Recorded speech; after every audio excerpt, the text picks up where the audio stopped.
Alabado sea Jesucristo, sea por siempre bendito y alabado.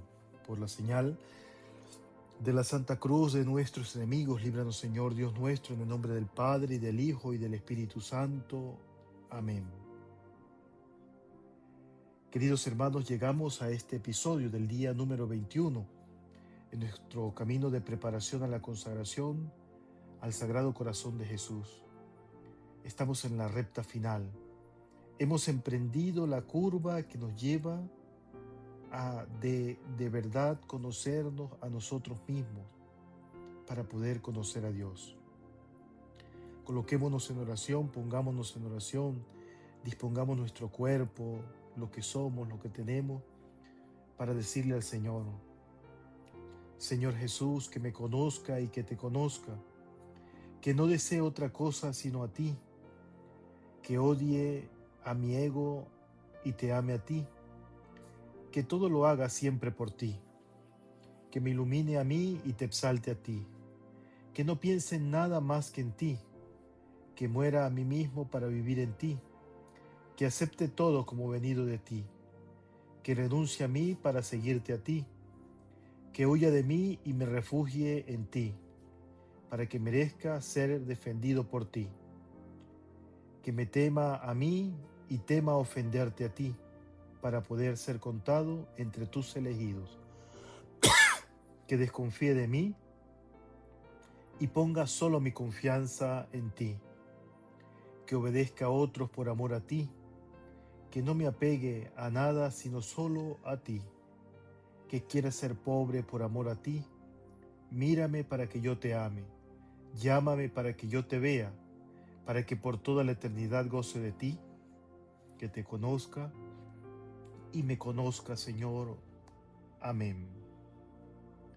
Que me conozca y te conozca, Señor. Amén. Queridos hermanos, que la gracia y la paz de parte de Dios nuestro Padre y del corazón divino de Jesús, el único del que brotan como de una fuente de santidad y de vida verdadera, estén y siempre con cada uno de ustedes. Las gracias del corazón de Jesús nos esperan al final de esta consagración. Hoy reflexionaremos un poquito más. Hoy debemos hacer un esfuerzo, queridos hermanos, una paciencia por una vez más adentrarnos en lo que somos, el conocimiento de nosotros. Pésate y mide en la justa medida. Eso sí, es conocimiento de sí mismo. Calibra bien tu balanza para que puedas pesar y medir tus acciones y su justa medida. Pesar las acciones y sus consecuencias para no dar de más ni de menos a Dios, ni a las criaturas, y sin ser engreído ni envanecerse pensando que eres la última Coca-Cola del desierto, o caer en el otro extremo de dar una impresión lastimera y mísera de nosotros mismos, llegando a creer que eres lo peor o que somos lo peor. Jesús, queridos hermanos, es la verdad de lo que somos. Por eso Santa Teresa de Jesús, gran maestra de la mística, de lo cotidiano, del día a día, nos enseña que la humildad es la verdad. Y también Santo Tomás de Aquino, al comienzo del primer libro de la Suma Teológica, contra los gentiles, Suma contra los gentiles, quiero decir, citando a Aristóteles y al referirse a la genuina sabiduría, dice que la sabiduría comienza por conocerse a sí mismo. Es propio del sabio ocuparse de las causas primeras, esto es, ocuparnos de convencernos que somos hijos muy amados por Dios, muy talentosos seguramente, pero criaturas al fin, limitadas, finitas, vulnerables. Vivimos un mundo, queridos hermanos, en donde nos llevan a creer que no tenemos límites, que no existe el infinito, que realmente somos invulnerables, que lo podemos todo, que lo merecemos todo, que somos capaces de todo. El corazón de Jesús es fuente o es la fuente de la que brota el amor de Dios. Ya lo hemos visto cuando hemos interpretado y discernido la palabra amor. Pero el Papa Pío XII, en su encíclica del 15 de mayo de 1956, de feliz memoria, Aurietis Aquas, sacarán aguas, sobre el corazón de Jesús, inspirada en el pasaje de Isaías capítulo 12, versículo 3, y sacarán aguas con gozo de las fuentes de la salvación. Cristo Salvador nos permite una segunda oportunidad en la vida de hacerlo distinto. Cuando nosotros empezamos a conocer a Cristo, cuando nos enamoramos profundamente de Él, queridos hermanos, empezamos a tener una segunda oportunidad en todos los sentidos. Conceptos como cardionosis, cardiomorfosis, metanoia y los demás conceptos que hemos trabajado nos ayudarán a hacernos la pregunta más grande y más importante de todas, si es que queremos ser y hacer un verdadero trabajo espiritual de autoconocimiento. ¿Y cuál es la pregunta, Padre José? ¿Por qué soy como soy? ¿Por qué soy como soy? Sin el conocimiento de sí mismo, el cristiano está condenado a equivocarse en la valoración de sí mismo y de sus actos. Queridos hermanos, y cuando estoy hablando del conocimiento, es todas estos conceptos que durante estos días hemos venido transitando. ¿Por qué? Porque a veces consideramos nuestras cualidades como insuperables y pecamos de soberbia, y otras tantas llegamos a creer que nuestros errores son del todo irreparables, hundiéndonos en la frustración, en la angustia, en la pérdida de nuestra autoestima y la desesperación. Los dos polos, queridos hermanos, son muy peligrosos. El creernos que lo hemos alcanzado todos y que ya estamos en la cúspide y que ya no necesitamos de nada ni de nadie. Y la otra, por el contrario, creer que no hemos hecho nada, que somos unos miserables. ¿Por qué? Porque a veces nosotros, queridos hermanos, somos movidos por el espíritu del mal para llevarnos a la desesperación y la angustia. Sin un conocimiento justo de su propio ser, el cristiano irá rebotando del timbo al tambo, dando tumbos entre estos dos extremos o polos, y se equivocará una y otra vez, pues su percepción de las cosas no es la correcta, está alterada. Para conocernos a nosotros mismos, primero hay que trabajar en calibrar el sentido de nuestra percepción en su justa medida. ¿Cómo te ves? Tenemos que pedirle esa gracia al Señor durante estos días. Señor, permíteme que pueda examinarme y verme como soy realmente. Para evitar esta polarización y lograr juzgarnos justamente, hoy les daré una perla preciosa sobre el conocimiento de sí mismo. El apóstol San Pablo, mi padre, mi fundador, mi mentor, en la carta a los Romanos capítulo 12, versículo 3, dice esto con mucha elocuencia y sabiduría. Presten atención, por favor.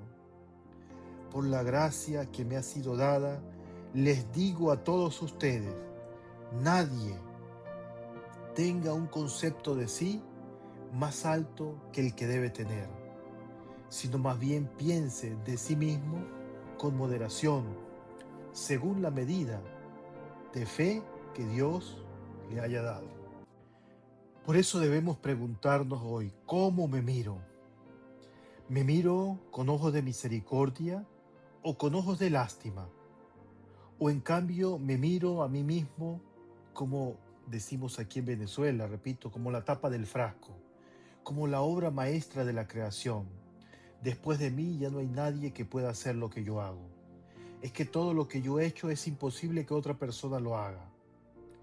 Y les hago estas preguntas, queridos hermanos, para que seguidamente te hagas esta otra. ¿Cómo miro a los demás? ¿Cómo valoro a los demás? ¿Cómo miro lo que está a mi alrededor? Si yo tengo bien calibrado mi sentido de la percepción de mí mismo y de los demás, siempre juzgaré mal las cosas. Siempre. O las subvaloraré o las sobrevaloraré. Pero nunca será la justa medida. Recuerda tu respuesta a la pregunta, ¿cómo me miro a mí mismo? ¿Y cómo miro a los demás? Siempre, siempre será una proyección de lo que está dentro del mundo interior. Dime cómo habla y te diré qué existe en tu corazón. Por eso es tan importante lo que hablamos estos días precedentes, alimentar y cultivar un continuo e ininterrumpido diálogo interior con Dios y con nosotros mismos. Una unidad de medida debe ser precisa, debe ser justa, para no incurrir en el error, queridos hermanos. Y en nuestra vida espiritual también debemos crecer de manera muy, muy especial en una unidad de medida justa, precisa, apretada. Juzgarse a sí mismo desde la percepción y proyección del mundo, de nuestro mundo interior, que se acerca a lo que la filosofía llama el principio de la homomensura, el cual sentencia: el hombre es la medida de todas las cosas.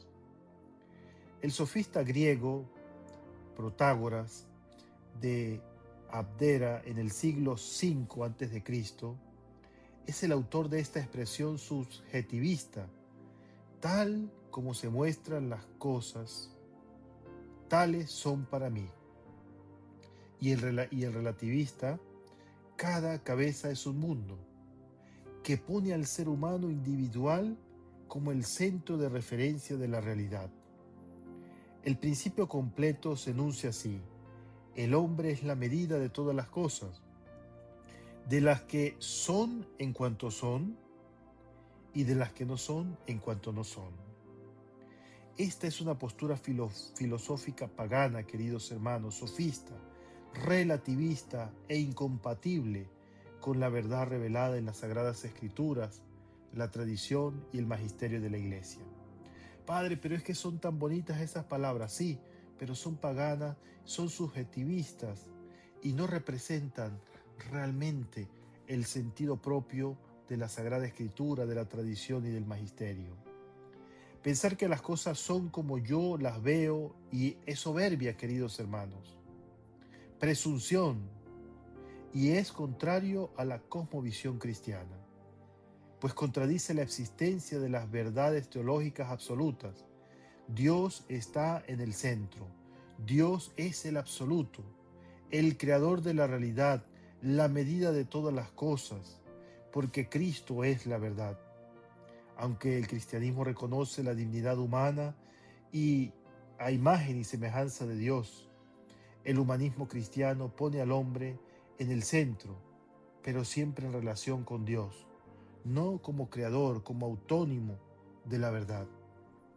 Hace poco ha sido publicada la encíclica del Papa León XIII sobre la inteligencia artificial y gira bellamente en torno a esto. El hombre es el centro.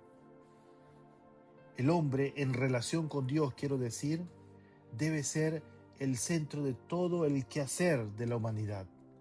El hombre siempre en relación con Dios. Dios en el centro de nuestra vida, en el centro de nuestra familia, así como se los he dicho tantas veces. Es importante que le demos el lugar que Dios corresponde en nuestra vida. y de una manera externa y de una manera interna.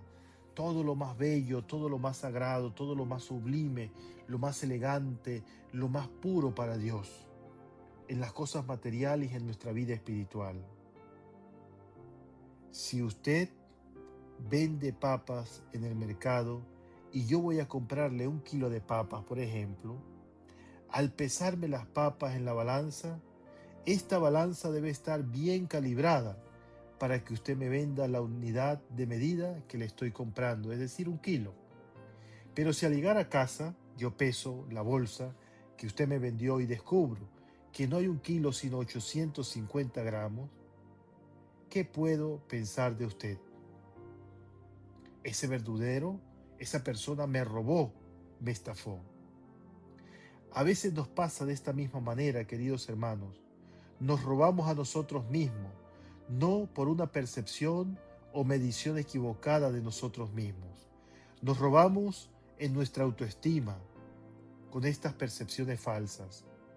Nosotros somos 1 kilo de oro en las manos de Dios. Nos merecemos todo el bien de este mundo y Dios quiere que lo tengamos.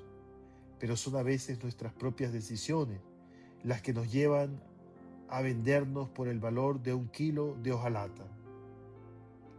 Si nosotros descubriéramos la grandeza del ser humano, no existirían las guerras, las divisiones, los conflictos armados, las inclinaciones de ir en contra de la otra persona. Cuando nosotros empezamos a ver en nuestro hermano, en nuestro amigo, en nuestro compañero de trabajo a Dios, queridos hermanos, nuestra vida cambia totalmente. Muchas veces nos subvaloramos, nos denigramos, perdemos nuestra identidad, nos rebajamos de nuestra categoría de hijos de Dios y de seres amados por Él, cuando por el pecado le robamos en nuestro corazón el lugar que le pertenece. Sin el conocimiento de sí mismo, no lograríamos comprender el contexto vital que hace hacer eso que llamamos experiencia, que a su vez es como un requisito para la sabiduría. La experiencia es un saber que requiere de contexto, y el contexto que nos lleva a ese saber, que es conocernos a nosotros mismos, es decir, ese proceso de cardiomorfosis. Esto lo dijo el filósofo español Ortega y Gasset: yo soy yo y mi circunstancia. El conocimiento interior no se vuelca sobre las cosas, ni sobre la vida de los otros, ni se justifica, sino que se acepta. Practiquemos estos últimos días, en esta etapa de conocimiento de nosotros mismos, la aceptación profunda de lo que somos, recalibrando nuestra balanza, pesándonos en la justa medida. Hay una característica propia del enemigo cuando nos lleva al pecado, cuando nos lleva por el camino equivocado. Una vez que nos lleva por el camino equivocado, nos desnuda. Así como nuestros primeros padres, cuando cayeron, se sintieron desnudos. Y ya no volvemos a mirar bien y directamente los ojos a nuestro amigo, a nuestra amiga, a nuestro esposo, a nuestra esposa, a nuestro hermano, a nuestro compañero de trabajo, porque hemos caído en las garras del enemigo. Pero también, queridos hermanos, cuando nos abandonamos profundamente al corazón de Jesús, Él nos rescata, nos restaura, nos devuelve la vida, nos devuelve nuestra dignidad. Por eso hoy, con gran fe y con gran devoción, meditamos esa ejaculatoria bella del corazón de Jesús que dice: corazón de Jesús, fuente de vida y de santidad, ten piedad de nosotros. Cuando Jesús se acercó a la pequeña ciudad de Samaria llamada Sicar, donde se encontraba una fuente del pozo que se remonta a los tiempos del patriarca Jacob, se encontró en aquel lugar con una mujer samaritana que se acercaba para sacar agua de la fuente.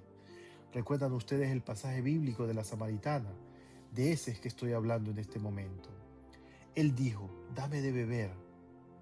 Y la mujer respondió: ¿Cómo tú, siendo judío, me pides de beber a mí, que soy una mujer y de paso samaritana? Entonces Jesús le dio la enseñanza más grande de todas en su vida, seguramente. Si conocieras el don de Dios y quién es el que te dice dame de beber, tú le pedirías a Él y Él te daría a ti agua viva que saltan hasta la vida eterna.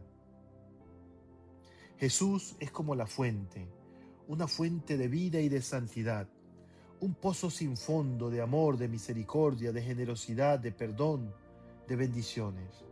Todo aquel que vaya y beba de las fuentes de su corazón amantísimo, apagará su sed como no puede apagarla ninguna otra cosa en este mundo. Dinero, prestigio, bienes, honores. Al final del día, solo Dios basta.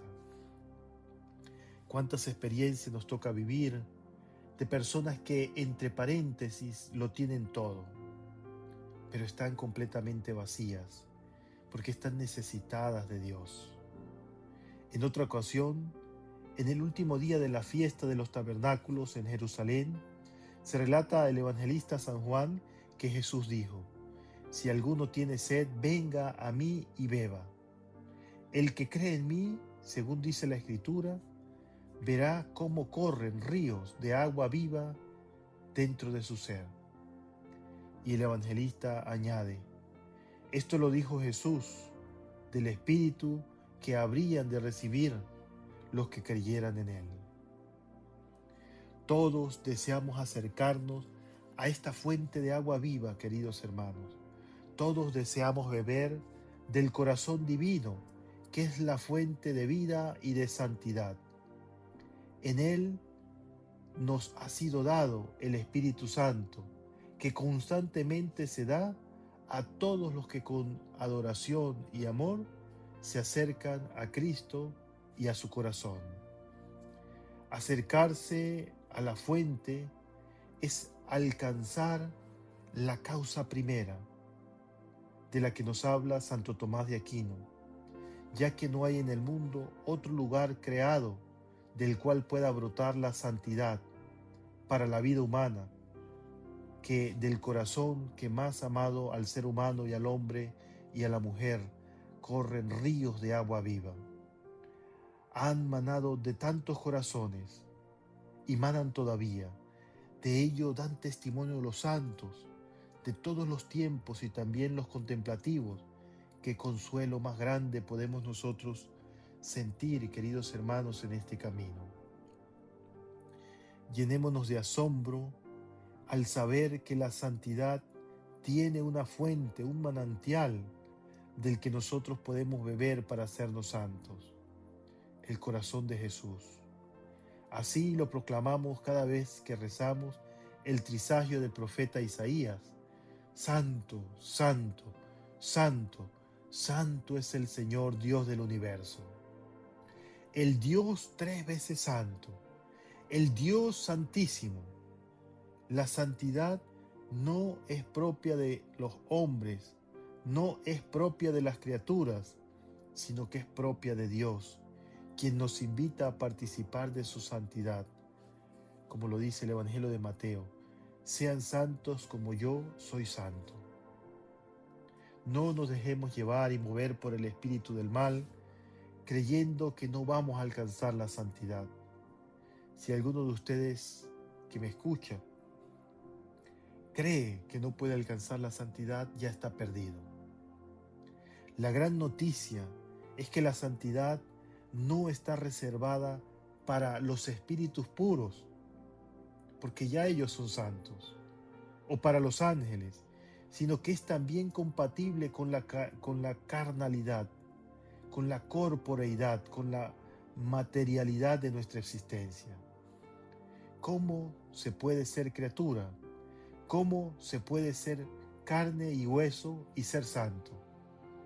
Aunque ontológicamente parezca contrario, tal contradicción se ha resuelto en la encarnación de nuestro Señor Jesucristo. Dios, al hacerse hombre, al tomar un corazón humano, ha hecho que la carne también quede santificada. La humanidad, tu corazón y el mío, están llamados plenamente a la santidad, porque hubo un corazón de Jesús, fuente de vida y de santidad, quien nos da el don de participar en esa santidad. Cuando nos acordamos de las palabras de San Pablo, de mi Padre, en su carta a los Efesios, capítulo 1, versículo 4, podemos decir que hemos sido elegidos en el corazón de Jesús para poder ser santos y participar de la santidad del corazón de Jesús. Dios nos ha elegido en Cristo desde toda la eternidad para que fuésemos santos como Él.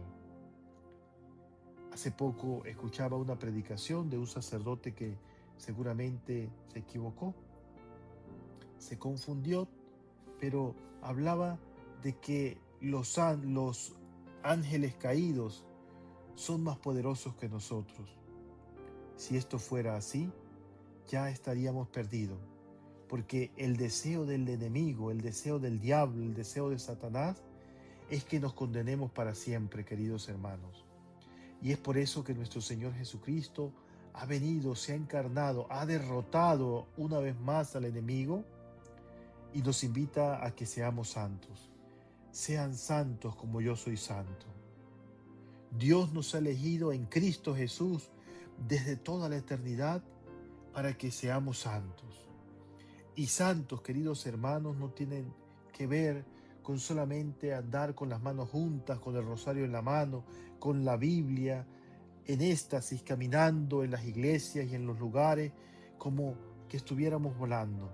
Santo significa asumir nuestro día a día desde la realidad que nos toca, desde el momento que nos toca, y plenamente encontrarnos y ser realmente hijos de Dios. San Juan de la Cruz nos dice en sus escritos que nosotros podemos ser santos por participación. La es difusiva como fuego. El fuego convierte en fuego todo lo que toca. Y así también el corazón de Jesús, que es fuego ardiente, nos quiere contagiar de santidad, nos la ofrece, es fuente de vida y de santidad. Qué grandes son los santos cuando nos inspiran. Dios nos ha elegido desde la creación del mundo. El fuego convierte en fuego todo lo que toca. Por eso les decía que de este camino de consagración ya no saldremos igual. Porque si realmente le pedimos, nos disponemos para que el corazón de Jesús nos toque, ya seremos plenamente de Él y ya nuestra vida será completamente nueva. San Juan de la Cruz nos dice en sus escritos que nosotros podemos ser santos por participación. Por eso, conociéndonos cada día más a nosotros mismos, en nuestra justa medida, sin caer en los polos, y buscando siempre de agradar más y de servir mejor a Jesús en nuestra vida, hoy digamos con fe, corazón de Jesús, fuente de vida y de santidad, ten piedad de nosotros. Y tenemos una sencilla tarea, queridos hermanos, para el día de hoy. Tenemos una tarea sencillísima para reflexionar en este día, para abrirnos a su gracia, para pedirle a Él que nos ayude a ser santos. Pedirle al corazón de Jesús una vez más, ¿cómo, Señor, me puedo acercar más a ti? ¿Cómo, Señor, puedo vivir una vida más santa? ¿Cómo, Señor, debo prepararme auténticamente para encontrarme contigo? Queridos hermanos, el corazón de Jesús está dispuesto a darlo todo, a entregarlo todo, a contagiarnos de su santidad. Démosle paso, permitamos que el Señor entre a nuestra vida, a nuestra familia, a nuestra sociedad, a nuestra iglesia. Ábreme, oh Jesús, tu sagrado corazón, muéstrame sus encantos, úneme a Él para siempre, que todas las respiraciones y palpitaciones de mi corazón aun cuando esté durmiendo, te sirvan como testimonio de mi amor y te digan sin cesar: Señor, te amo. Recibe el poco bien que hago. Dame la gracia para reparar el mal que he hecho, para que te ame en el tiempo y te alabe por toda la eternidad. Amén. Sagrado corazón de Jesús, en ti confío. Y la bendición de Dios Todopoderoso, Padre, Hijo y Espíritu Santo descienda y permanezca con ustedes siempre. Amén.